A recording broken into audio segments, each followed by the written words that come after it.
Shabbat Shalom. This week's Torah portion is called Parsha Lech Lecha.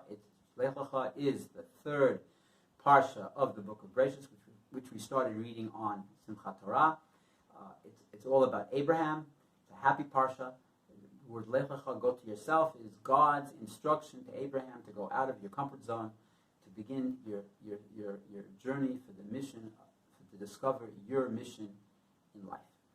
Right at the beginning of the parsha, one of the tests that God tested Abraham's loyalty was that as soon as he told him to go to Israel, Lech Lecha, to go to the land of Israel, there was a famine, and he had to take him and his wife, and they went to Egypt. Okay.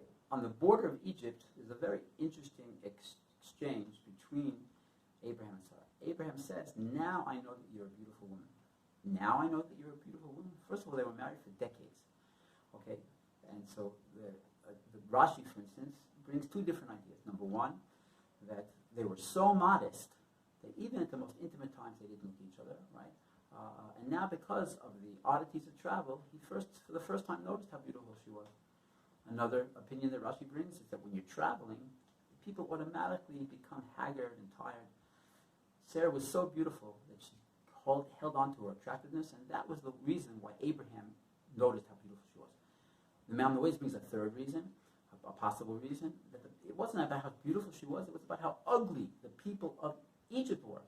And her beauty would stand out there. And therefore, Abraham felt it was important to take precautions, as the rest of the Torah discusses. The Rebbe brings another idea, and it's so interesting and applicable to each of us.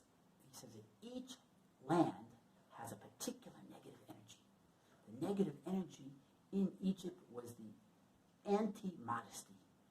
Okay? And as soon as Abraham, the saintly Abraham, approached Egypt, he right away felt that negative energy, and he had to take precautions to protect his wife, and himself and his wife. Okay? The Lubavitch Rebbe says, for instance, America, what's the negative energy of America? Self-promotion. People have this certain egoism. They want to be shown how great they are by everybody else. And the Rebbe says, so for instance, if for whatever reason you do something for someone and they don't say yeshakayach, they don't make a big deal about how much you help them, if they don't want to make you the president or the chairman, don't take offense.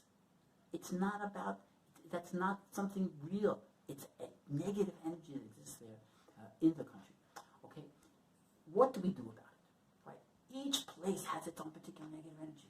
Okay? We have to be careful for these feelings of panic and inadequacy that come from the outside. They're not really us. That's why it's so important to be part of a community, to have a spiritual advisor, okay? And the main thing is that the purpose of a Jewish person's life is to serve Hashem, and all the other things are negligible.